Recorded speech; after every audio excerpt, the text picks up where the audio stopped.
Hi everyone, it's Mr. Simpson again, and we are continuing on today with Varjak Poor. And last time we got to chapter 24, which is page 171. So as soon as you guys find the page, let's get some reading, okay? Alright, here we go. Razor's head jerked back. Varjak had struck his target, but the big Tom was strong. It was only enough to daze him. He stepped out of Varjak's reach and shook his head as if he couldn't believe he'd been hit. "Enough!" Sally Bones shouted. Varjak looked to the top of the alley, but she wasn't there. "Where did you learn that?" her voice demanded from behind him. He wheeled about. There was the faintest shimmer of white, but she was gone again. "Who taught you?" she hissed from somewhere inside his head, and before Varjak knew what was happening, she had him pinned flat on the ground, white bones above him, single blue eye burning into him. He lost the rhythm of his breathing, and everything sped up again. He was out of slow time. "Answer me," she said. "Who taught you?" He couldn't move. He couldn't hide. "Jalal," he cried, helpless.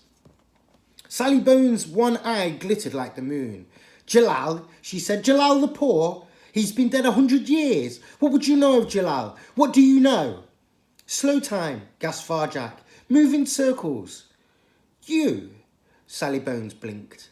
Something that might have been fear flashed across her face. "Is it you?"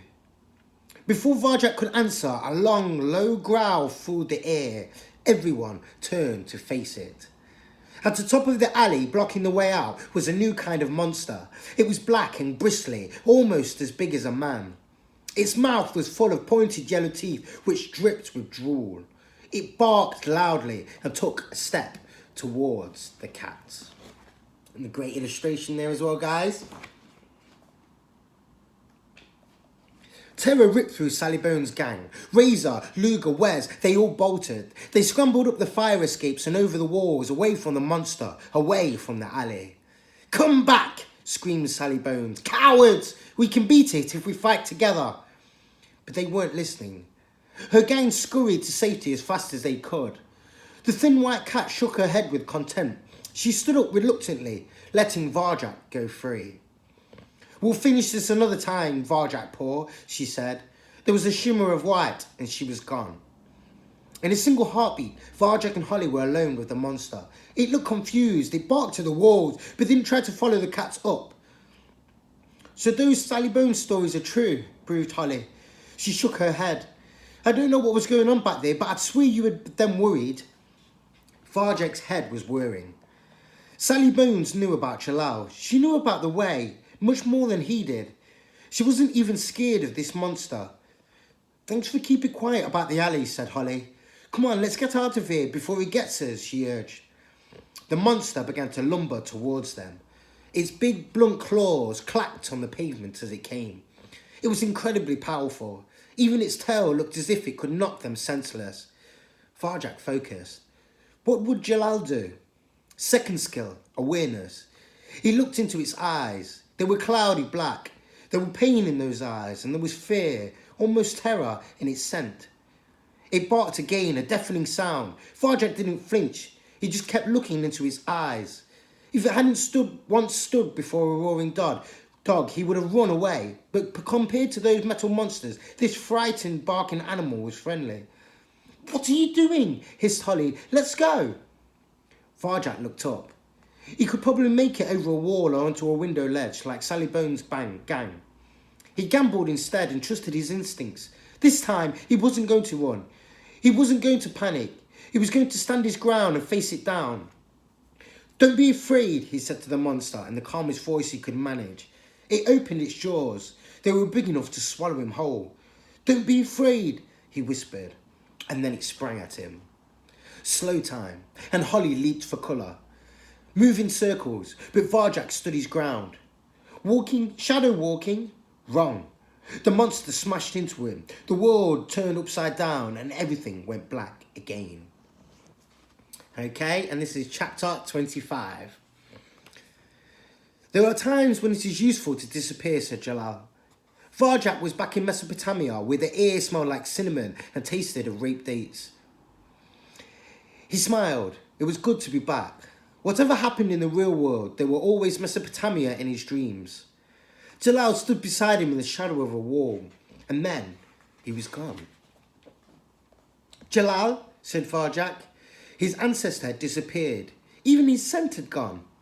Jalal the poor, that I am, said the old cat's voice. But all Farjak could see was a shadow at the base of the wall. Farjak shook his head. That's impossible. Jalal appeared again, right next to Farjak. Nothing is impossible. Maybe it's possible for you, but I'm not you, Jalal. I can't do these things. I can't go invisible or talk to dogs. Believe something is impossible, said his ancestor calmly, and you will surely fail. But believe in yourself and you can do anything. Farjak thought about pigeon hunting with Holly. She believed it was impossible, but he felt sure they could do it if they could just find the right way. Maybe this was the same. And here was Jalal himself offering to show him the way. Wasn't it worth trying and trying and trying again? He nodded. Teach me, Jalal. Shadow walking is the sixth skill, explained the old cat. To shadow walk, you must let go of yourself. Like when you stalk your prey and you become your prey. But instead, here you become nothing. Nothing at all. You join with the shadow. You become one with the air and part of the ground. You let go. Try it. Farjak slunk towards the wall, willing himself to disappear. I'm a shadow, he told himself. No one can see me. I'm invisible. You were thinking too hard, said Jalal. Shadow walking is not done by thinking. Shadows cannot think after all. Think about nothing.